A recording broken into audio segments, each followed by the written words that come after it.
লঞ্চের সংঘর্ষে নিহত লালমোহনের ৩ জনের বাড়িতে চলছে শোকের মাতম। ভোলার লালমোহন থেকে মোহাম্মদ মামুন হাজি প্রতিবেদনে।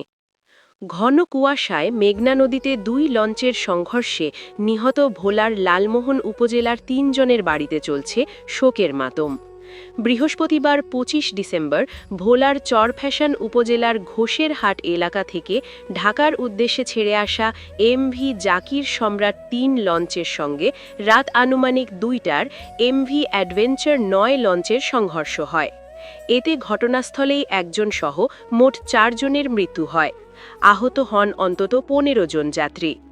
মেঘনা নদীর চাঁদপুরের হাইমচর উপজেলা ও হরিণা এলাকার মাঝামাঝি স্থানে মেঘনা নদীতে ঘন কুয়াশার মধ্যে বরিশাল রুটের এমভি অ্যাডভেঞ্চার ৯ লঞ্চটি জাকির সম্রাট ৩ লঞ্চটির মাঝ বরাবর উঠে যায়।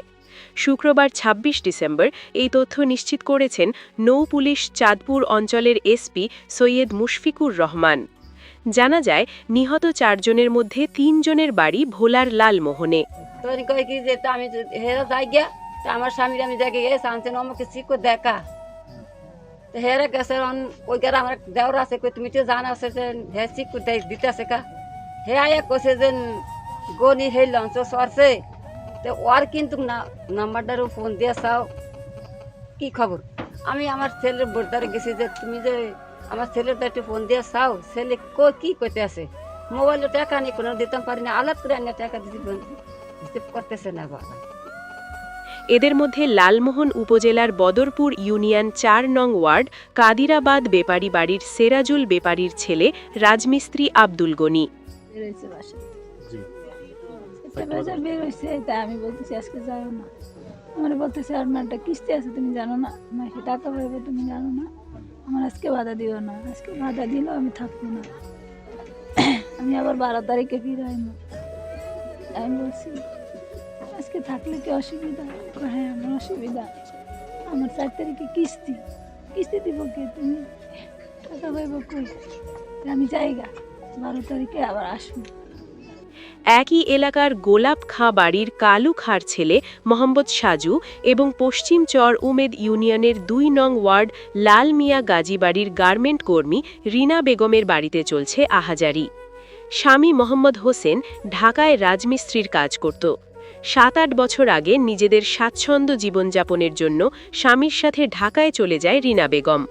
তাদের একমাত্র কন্যা সাথী বাড়িতে দাদা দাদির কাছে থাকত। স্থানীয় কচুয়াখালী মহিলা মাদ্রাসায় ৬ষ্ঠ শ্রেণীর ছাত্রী সাথী মায়ের করুণ মৃত্যুর খবর শুনে বারবার মূর্ছা যাচ্ছে। বৃহস্পতিবার বিকেলে বাবা ও মা একসাথে মেয়ের কাছ থেকে বিদায় নিয়ে লঞ্চে ওঠে কচুয়াখালী ঘাট থেকে। যাবার বেলায় বলে যান রোজার ঈদে আবার ফিরে আসবেন, কিন্তু সেই রাতেই শুনতে পান মায়ের মৃত্যুর খবর। বাবাও গুরুতর আহত অবস্থায় রয়েছেন।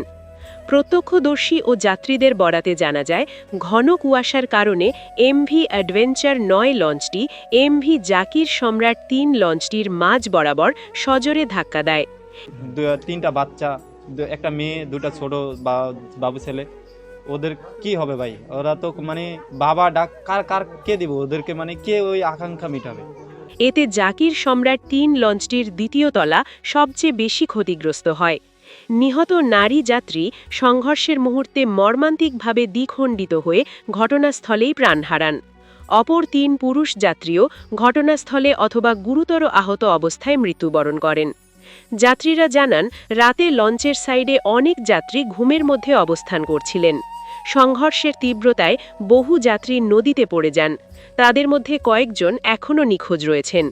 উদ্ধার কাজ চলমান থাকায় হতাহতের সংখ্যা বাড়তে পারে বলে আশঙ্কা করা হচ্ছে। আহতদের অবস্থা অত্যন্ত গুরুতর।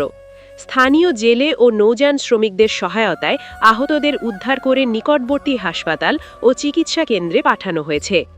দুর্ঘটনার পর মাঝনদীতে ক্ষতিগ্রস্ত জাকির সম্রাট ৩ লঞ্চটি ডুবো অবস্থায় ভাসতে থাকলে ভোলা থেকে ঢাকাগামী এমভি কর্ণফুলী ৯ লঞ্চ দ্রুত এগিয়ে এসে অনেক যাত্রীকে উদ্ধার করে ঢাকার উদ্দেশ্যে চলে যায়।